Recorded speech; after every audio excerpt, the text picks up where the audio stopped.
नमस्कार, मैं हूं अभिषेक त्यागी। केकेआर के फैंस भाई साहब निराश मत हो, निराश मत हो, क्योंकि अभी भी ताकत है और मैं आपको ऐसी ताकत बताऊंगा जिसे ताकत के दम पर केकेआर आईपीएल 2025 के फाइनल में जाएगी। ना केवल फाइनल में जाएगी बल्कि खिताब भी जीत कर आएगी। मैं आप लोगों को बताने वाला हूं वो ताकत, जिस ताकत के दम पर केकेआर आईपीएल 2025 के फाइनल में जाने वाली है और फाइनल में जाकर खिताब जीतने वाली है।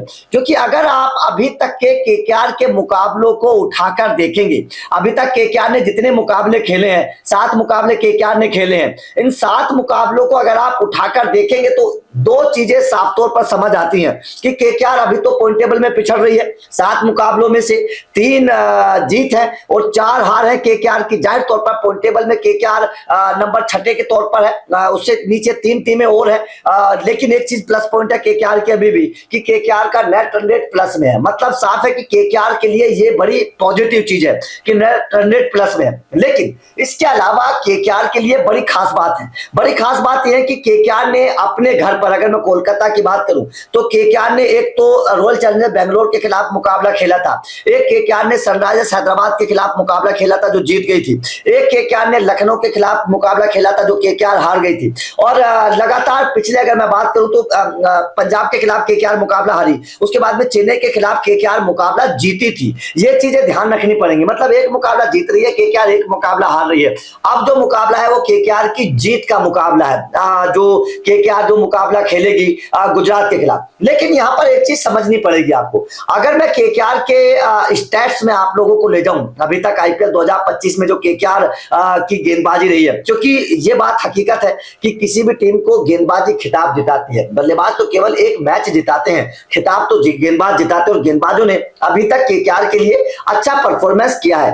एक टीम को 111 पर आउट कर देते हैं, चेन्नई को की हालत केकेआर के गेंदबाज खराब कर देते हैं। अब केकेआर के ताकत को आप समझिएगा क्या कि अगर केकेआर के बॉलिंग मतलब बेस्ट बॉलिंग एवरेज को अगर देखें, आप आईपीएल 2025 के बेस्ट बॉलिंग एवरेज को देखें तो इसमें टॉप 5 की अगर मैं बात करूं तो वरुण चक्रवर्ती 5वें नंबर पर है, जिनका एवरेज जो है वो 16.80 है। मतलब हर 16.80 रन पर, मतलब लगभग हर 17वें रन पर वरुण चक्रवर्ती विकेट चटका देते हैं और 10 विकेट अभी तक चटका चुके हैं। तो ये केकेआर के लिए बड़ी अच्छी बात है कि केवल 17वें रन पर, 17 रन से भी पहले क्या वरुण चक्रवर्ती विकेट चटका देते हैं। हर्षित राणा का भी 20.30 है, मतलब हर 20वें रन पर हर्षित राणा भी विकेट चटका देते हैं। सुनील नरेन का भी 22 है। तो मतलब साफ है कि एवरेज जो है वो केकेआर के गेंदबाजों का अच्छा है। उसके बाद में अगर मैं बेस्ट इकोनॉमी की बात करूं, मतलब सबसे कंजूस गेंदबाजी कौन सी टीम के गेंदबाज कर रहे हैं, तो इसमें वरुण चक्रवर्ती नंबर 2 पर आते हैं,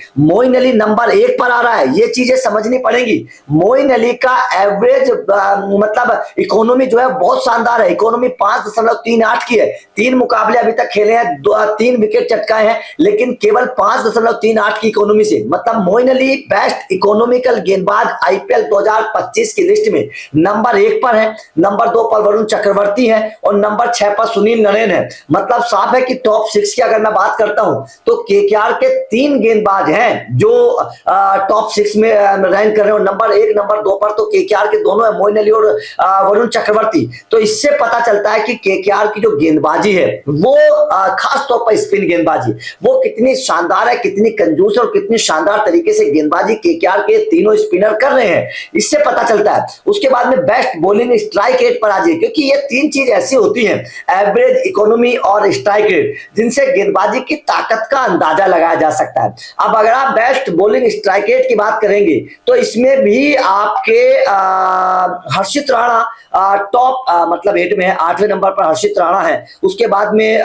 मतलब अगर मैं स्ट्राइक रेट की बात करूं तो हर्षित राणा ही केकेआर के हैं, जिनका स्ट्राइक रेट केवल 13.80 है। मतलब हर लगभग 14वीं गेंद पर हर्षित राणा जो है वो विकेट चटका देते हैं। तो ये बड़ी अच्छी बात है केकेआर के गेंदबाजों की कि गेंदबाज जो है वो शानदार गेंदबाजी कर रहे हैं। और इसी के दम पर मैं ये बात लगातार बोल रहा हूं कि केकेआर चैंपियन बन सकती है। केवल केकेआर को अगर अगर ये गेंदबाजी मतलब गेंदबाजी के साथ साथ अगर बल्लेबाजी थोड़ी सी मदद करे, थोड़ा सा बेहतर काम करे, क्योंकि 2 मुकाबले अगर केकेआर हारी है, पिछले 2 मुकाबलों की अगर मैं बात करता हूं तो वो केवल और केवल मतलब बल्लेबाजी की वजह से हारी है। एक मुकाबले में आखिरी गेंद पर मतलब 4 रन चाहिए थे, रिंकू सिंह को नहीं मौका मिला।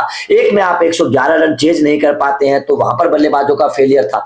अगर गेंदबाजों के साथ साथ बल्लेबाज थोड़ा सा काम करना शुरू कर दे तो केकेआर की टीम फाइनल में पहुंच जाएगी। और बड़ी बात तो यह है कि इस बार फाइनल भी केकेआर के अपने घर में होने वाला है। भाई साहब किस्मत चमक जाएगी, बस बल्लेबाजों को थोड़ा सा काम करना है।